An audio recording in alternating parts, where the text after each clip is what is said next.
내일 갑자기 세상을 떠나게 된다면 나는 무엇을 가장 후회할까? 여러분은 가끔 이런 생각을 해보신 적이 있으신가요? 아마도 많은 분들이 마음 한켠에 이런 질문을 품고 계실 겁니다. 우리는 바쁜 일상 속에서 언젠가는 하고 싶은 일들, 나중에 해결하고 싶은 관계들을 자꾸 미루게 됩니다. 마치 우리에게 무한한 시간이 주어진 것처럼 말이죠. 하지만 법률 스님의 말씀처럼 이 인생은 숨 쉬는 순간순간이 모여 이루어지는 것입니다. 우리가 마지막 숨을 내쉬는 그 순간에 후회하지 않을 삶을 살기 위해서는 지금 바로 이 순간부터 다르게 살아가야 합니다. 호스피스 간호사 브로니 웨어는 수년간 임종을 앞둔 환자들의 마지막 후회를 기록했습니다. 놀랍게도 대부분의 사람들이 비슷한 후회를 표현했습니다.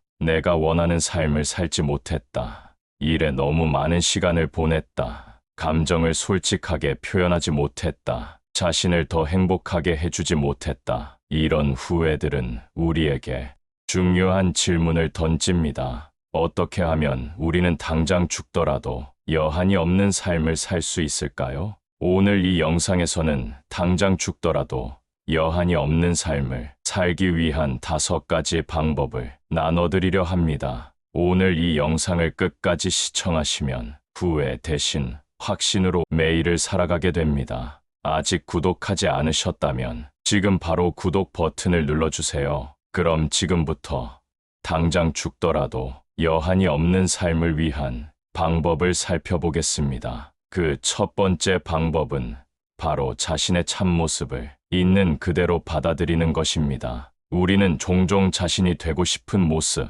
타인이 원하는 모습, 사회가 기대하는 모습으로 살아갑니다. 그러나 이렇게 가면을 쓰고 살아가는 삶에는 깊은 후회가 따릅니다. 자신의 목소리를 들을 수 없고 진정한 소망을 따를 수 없기 때문입니다. 호스피스 환자들의 가장 큰 후회 중 하나가 바로 남들이 원하는 대로 살았지, 내가 진정으로 원하는 삶을 살지 못했다는 것입니다. 하지만 이러한 후회는 자신의 참모습을 인정하고 받아들일 때 비로소 해소될 수 있습니다. 법률 스님은 자신을 속이는 순간 우리는 삶의 방향을 잃어버린다고 하셨습니다. 자신의 강점과 약점, 두려움과 열망, 실수와 성공을 모두 포용할 때 우리는 진정한 자유를 경험하게 됩니다. 어떻게 하면 우리는 자신의 참모습을 받아들일 수 있을까요? 1점.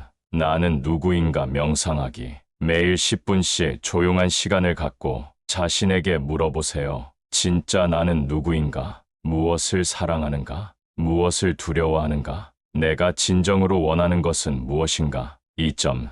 나를 있는 그대로 받아들이기 연습하기. 자신의 부족함이나 실수를 발견했을 때 비난하거나 부정하지 말고, 그래, 나는 이런 면이 있구나 라고 인정해보세요. 3점. 진실의 일기 쓰기. 매일 저녁, 그날 자신이 느낀 진짜 감정들, 숨기고 싶었던 생각들을 솔직하게 기록해보세요. 이 과정에서 자신에게 정직해지는 힘이 길러집니다. 4점.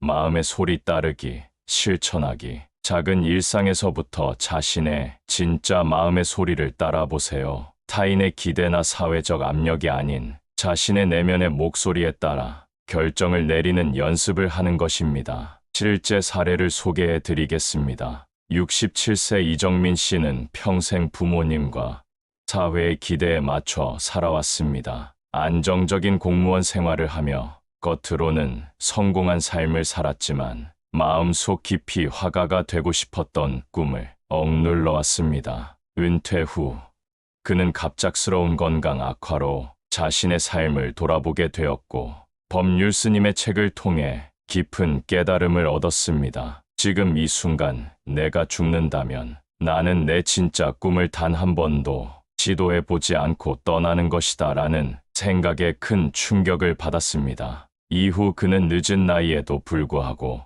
미술 수업을 듣기 시작했고 현재는 지역 노인복지관에서 그림 수업을 가르치며 자신의 진정한 열정을 살아가고 있습니다. 처음으로 나 자신에게 정직해졌을 때 내 인생의 색깔이 완전히 달라졌어요. 이제는 매일 아침 일어나는 것이 기다려집니다. 비록 늦게 시작했지만 내가 진정으로 원하는 것을 하고 있다는 사실이 너무나 행복합니다.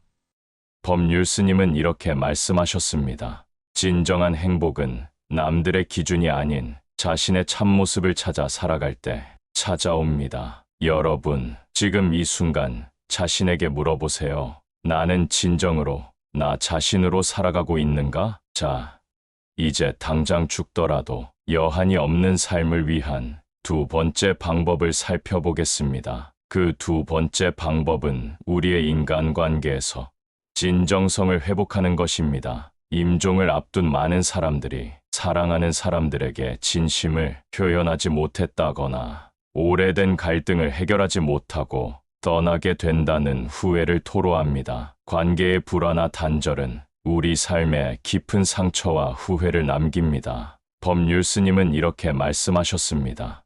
미움은 두 개의 그릇을 필요로 합니다. 주는 그릇과 받는 그릇이죠.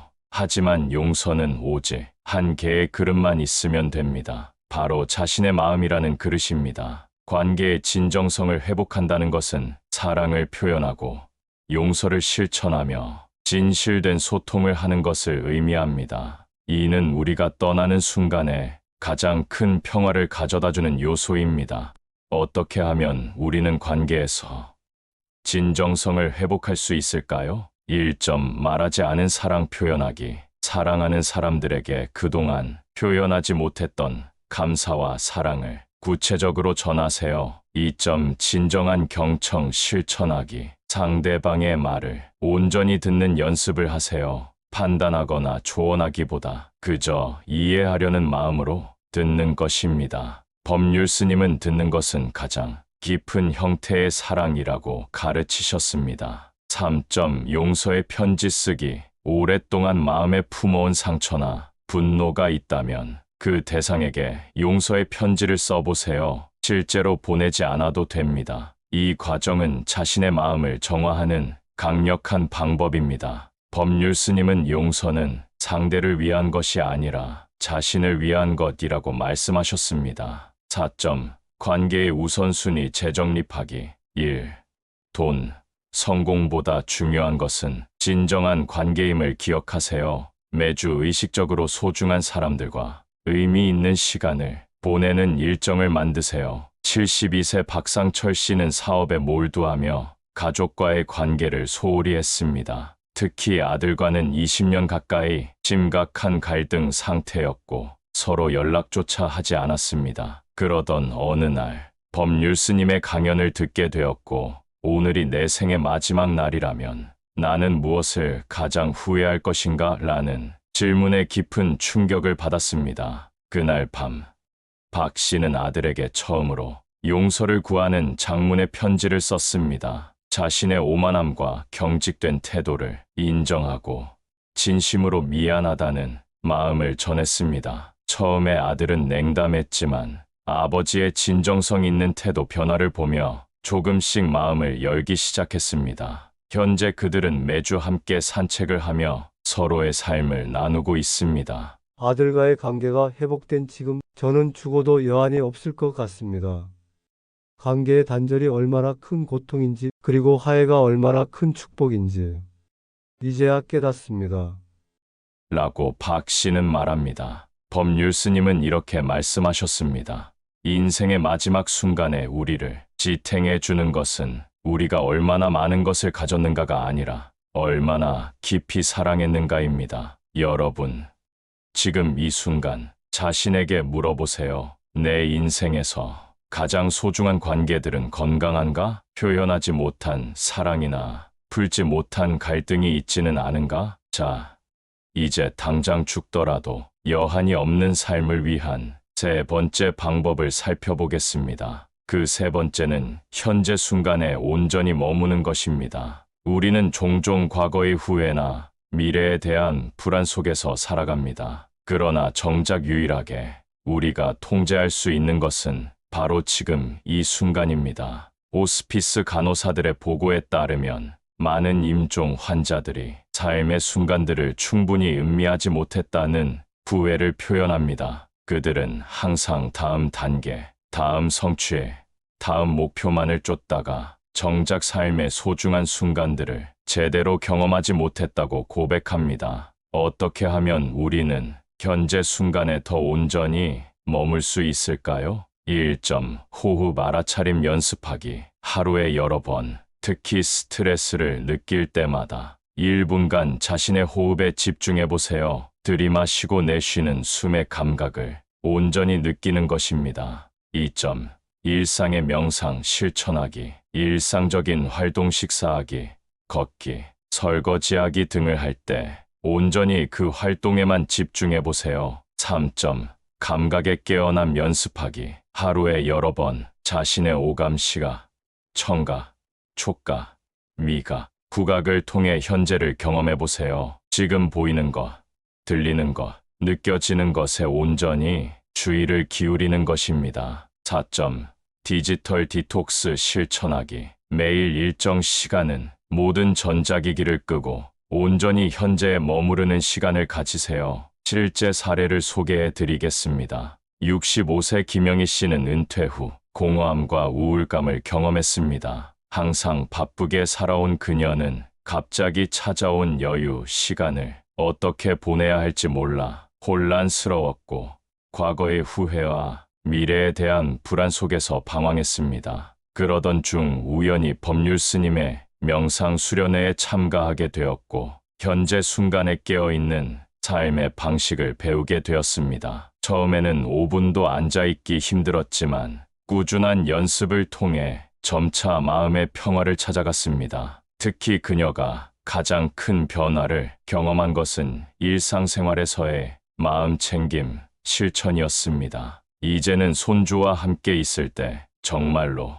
함께 있습니다. 예전에는 몸은 아이와 놀아주면서도 마음은 항상 다른 생각을 하고 있었죠. 하지만 지금은 아이의 웃음소리, 손의 온기, 순간의 기쁨을 온전히 경험합니다. 이런 순간들이 진정한 행복임을 이제야 깨달았습니다. 법률 스님은 이렇게 말씀하셨습니다. 한순간 한순간을 온전히 살아갈 때 우리는 이미 영원을 경험하고 있는 것입니다. 죽음 앞에서도 후회 없는 삶이란 바로 그런 것입니다. 여러분, 지금 이 순간 자신에게 물어보세요. 나는 지금 이 순간에 온전히 깨어 있는가? 나의 마음은 어디에 가 있는가? 자, 이제 당장 죽더라도 여한이 없는 삶을 위한 네 번째 방법을 살펴보겠습니다. 그 네 번째 방법은 물질적 성취를 넘어 삶의 본질적 가치에 집중하는 것입니다.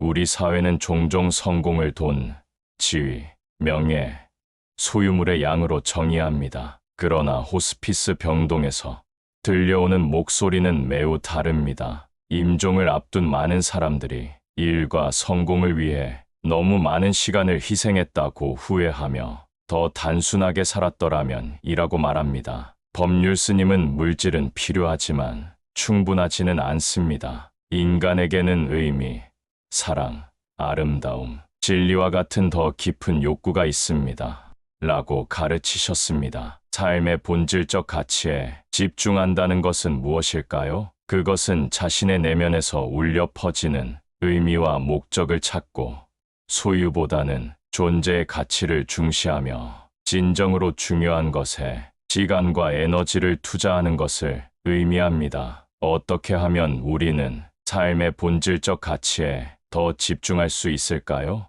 1점. 가치 명확화 연습하기. 자신에게 정말 중요한 가치가 무엇인지 탐색해 보세요. 내가 죽음을 앞두고 있다면 무엇이 정말 중요하다고 느낄까라고 자문해 보세요. 2점. 단순함의 미학 실천하기. 불필요한 소유물을 줄이고 소비 습관을 재평가해 보세요. 법률 스님은 비울수록 충만해집니다. 물건을 덜어낼 때마다 마음의 공간이 늘어납니다. 라고 말씀하셨습니다. 3점. 의미 있는 활동에 시간 투자하기. 돈이나 인정보다는 자신에게 진정한 기쁨과 의미를 주는 활동에 더 많은 시간을 투자하세요. 4점. 감사의 습관 기르기. 매일 이미 가지고 있는 것들에 감사하는 시간을 가지세요. 우리가 가진 것에 감사할 때 우리는 이미 충분하다는 것을 깨닫게 됩니다. 실제 사례를 소개해 드리겠습니다. 68세 최재은 씨는 대기업 임원으로 30년 넘게 일하며 물질적으로 풍요로운 삶을 살았습니다. 그러나 갑작스러운 건강 악화로 병원에 입원했을 때 그는 자신의 삶이 공허하다고 느꼈습니다. 병실에 누워 있으니 그동안 내 인생에서 무엇이 중요했는지 분명히 보였습니다. 그건 결코 내가 가진 재산이나 직함이 아니었어요. 퇴원 후 최 씨는 법률 스님의 가르침을 접하게 되었고 자신의 삶을 근본적으로 재평가했습니다. 그는 많은 재산을 지역 청소년 센터에 기부하고 자신이 평생 미뤄왔던 음악을 배우기 시작했습니다. 또한 주 3일은 호스피스 병원에서 봉사활동을 하고 있습니다. 법률 스님은 이렇게 말씀하셨습니다.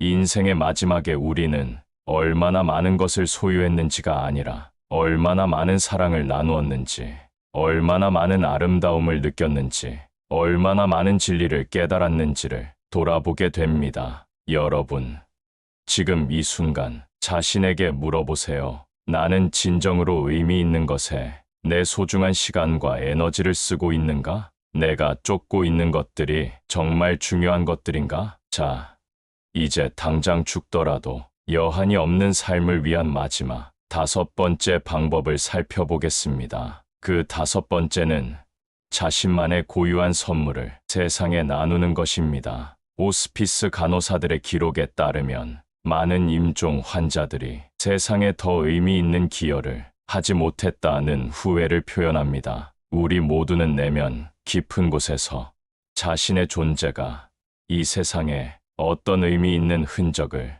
남기길 원하고 있습니다. 법률 스님은 우리는 모두 이 세상에 특별한 목적을 가지고 왔습니다. 그것은 바로 자신만의 고유한 방식으로 세상에 봉사하는 것입니다. 라고 가르치셨습니다. 여기서 중요한 것은 기여와 봉사가 반드시 거창하거나 화려할 필요는 없다는 점입니다. 작은 친절, 진심 어린 경청, 자신의 재능을 나누는 것 모두가 세상에 의미 있는 변화를 가져올 수 있습니다. 어떻게 하면 우리는 자신의 고유한 선물을 세상에 더 잘 나눌 수 있을까요? 1점 자신의 고유한 재능 발견하기. 자신이 자연스럽게 잘하는 것, 시간 가는 줄 모르고 빠져드는 활동이 무엇인지 탐색해 보세요. 법률 스님은 모든 사람에게는 세상에 기여할 수 있는 고유한 선물이 있습니다. 그것을 찾는 것이 우리의 과제입니다.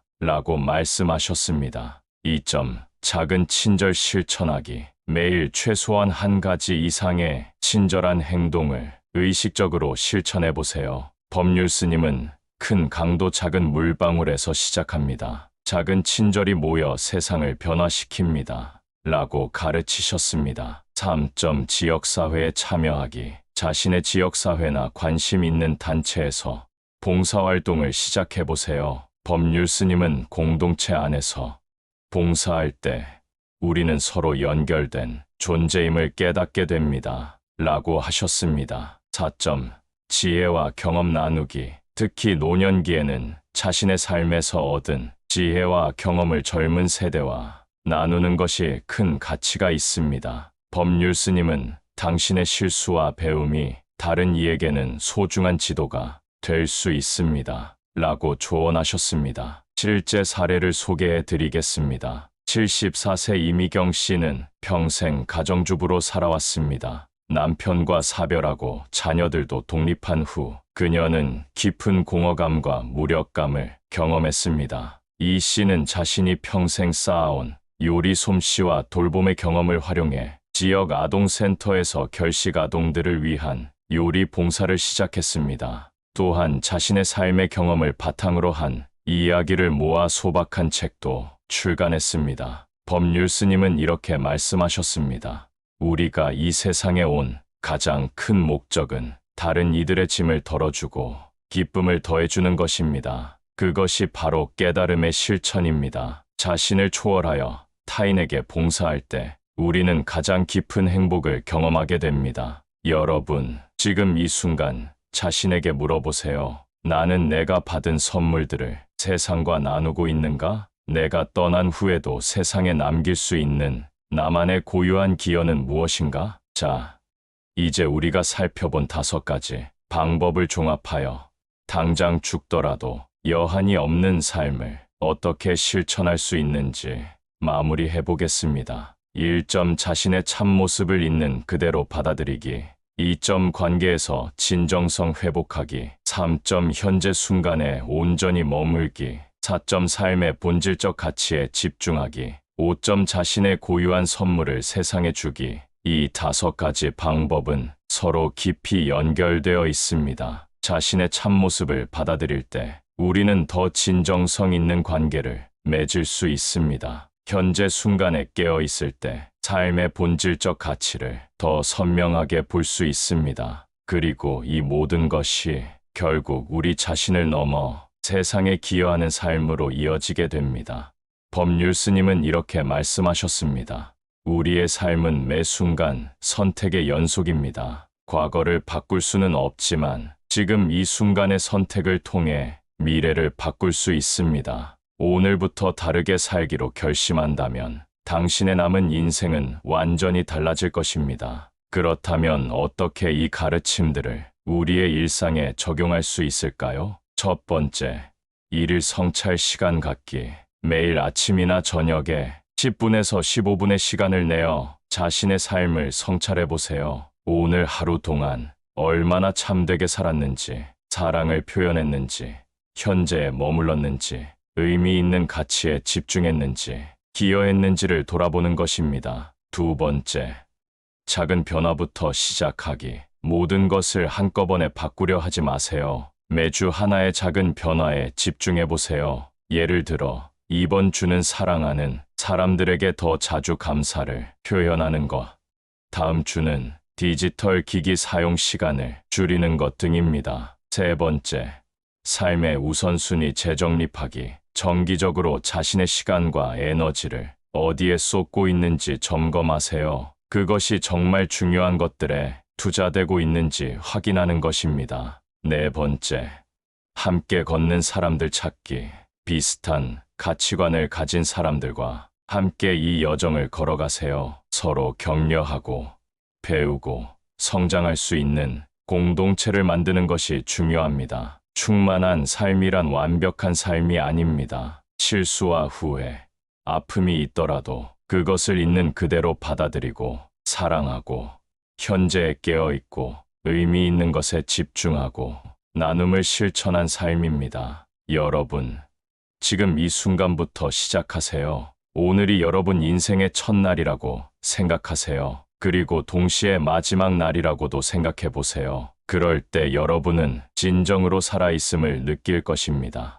당장 죽더라도 여한이 없는 삶, 그것은 특별한 사람들만의 이야기가 아닙니다. 바로 지금 여러분 모두가 선택할 수 있는 삶의 방식입니다. 여러분, 오늘 저희와 함께 당장 죽더라도 여한이 없는 삶을 위한 5가지 방법을 살펴보았습니다. 이 방법들은 단순하지만 강력합니다. 그리고 무엇보다 중요한 것은 지금 이 순간부터 시작할 수 있다는 점입니다. 법률 스님의 가르침처럼 인생에서 진정으로 중요한 것은 우리가 얼마나 오래 살았는가가 아니라 얼마나 깊이 살았는가입니다. 오늘 이 영상이 여러분의 삶에 작은 변화의 씨앗이 되기를 바랍니다. 그리고 언젠가 여러분이 생의 마지막 순간을 맞이할 때 나는 충만하게 살았다라고 말할 수 있기를 진심으로 기원합니다. 이 영상이 도움이 되셨다면 좋아요와 구독으로 응원해 주세요. 댓글로 여러분의 생각과 경험도 나눠주시기 바랍니다. 감사합니다.